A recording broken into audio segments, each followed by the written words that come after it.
Weather-wise, these are turbulent times. There are more storms and heat waves, and that means an increased likelihood of power outages. A standby generator supplies emergency electricity within seconds of an outage, so a homeowner can ride out the storm in comfort.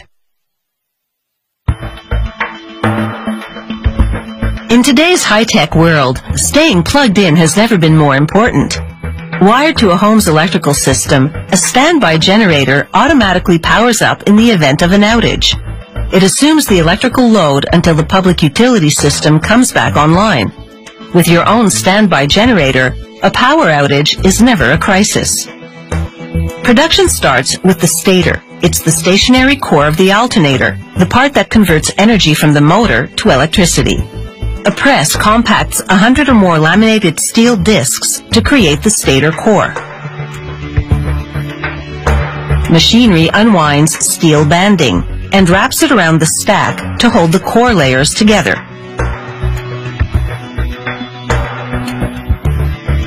Machinery lifts the stator core out of the assembly device and transfers it to the next station.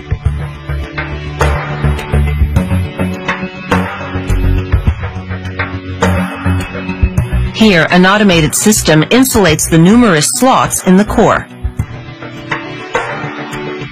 As the core turns, a machine cuts, forms, and inserts synthetic insulating fabric into each slot.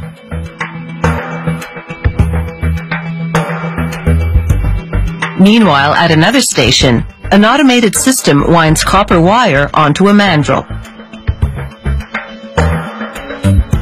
The slots in the mandrel are the same size as the insulated slots in the core. This configures the copper windings to fit the core slots. But first, a technician slides the copper coils onto a threading tool. This tool maintains the configuration of the coils to prepare them for installation in the stator core. They wind more bundles of copper wire. Once all of the windings have been correctly arranged on the threading tool, the technician is ready to transfer them to the stator core. He places the stator on top of the threading tool and activates a hydraulic device that pushes the wires up through the tool and into the slots of the stator core. The device retracts and he removes the stator. The copper wires transform the stator into an electromagnet, which is critical for electrical generation. He trims the ends of the wires and sets the leftovers aside for recycling.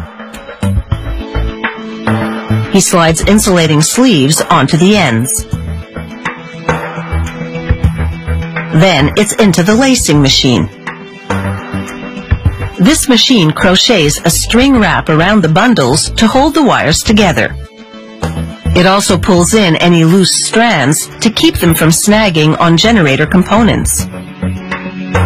With the wiring precisely wound and wrapped, this important generator component is ready for the finishing touch, a clear varnish. The lid closes on the tank and a vacuum pulls air out. The tank then fills with clear varnish to coat the stators. The varnish fills in any gaps in the windings. They transfer the stators to an oven and bake on the varnish. Once hardened, the varnish insulates the entire assembly.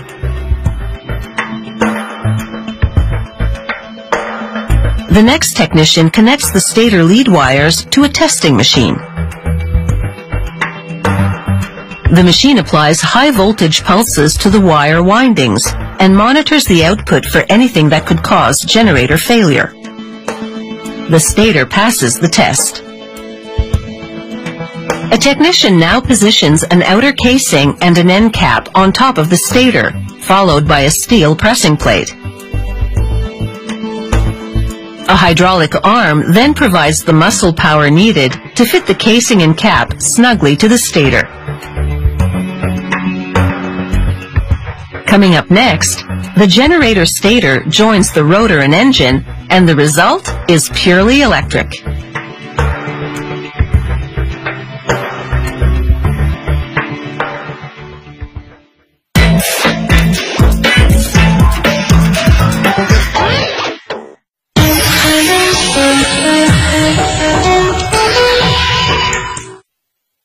The average home contains many electrical appliances and devices. When there's a power blackout, everything shuts down.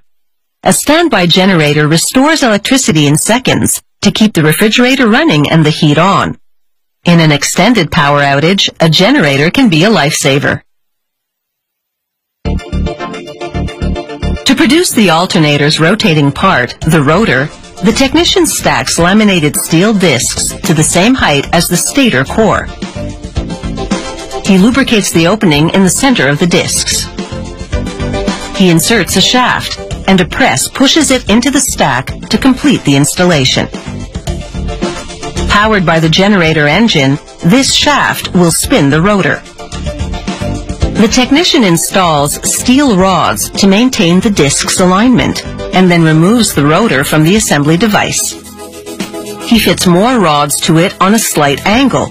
They'll act as conductors and stabilize the rotor's electrical output. He slides aluminum caps onto both ends of the rotor. Then it's over to an automated welder. The machine grips the rotor at both ends and slowly turns it, as a robot welds both caps to the rotor body. Welded in place, the caps secure the aluminum rods. The aluminum solder used in the weld is conductive and will create an electrical connection. The technician unclamps the rotor from the welding machine and then tucks insulation into slots on the sides.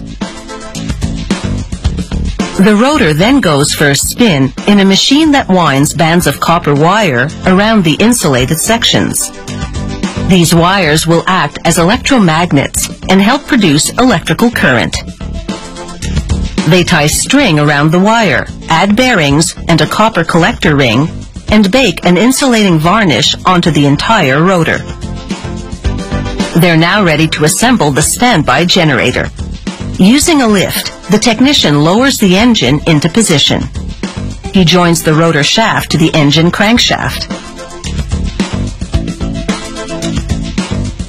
To secure the assembly, he drives a very long bolt through the rotor to the crankshaft and tightens it to a specific torque.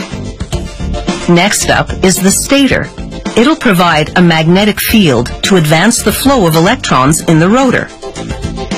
The technician slides the stator onto the rotor. A steel end bracket is next. It aligns the rotor and stator. He forces the bracket into place. To secure the alignment, he installs 4 long bolts from the end bracket to the engine adapter plate.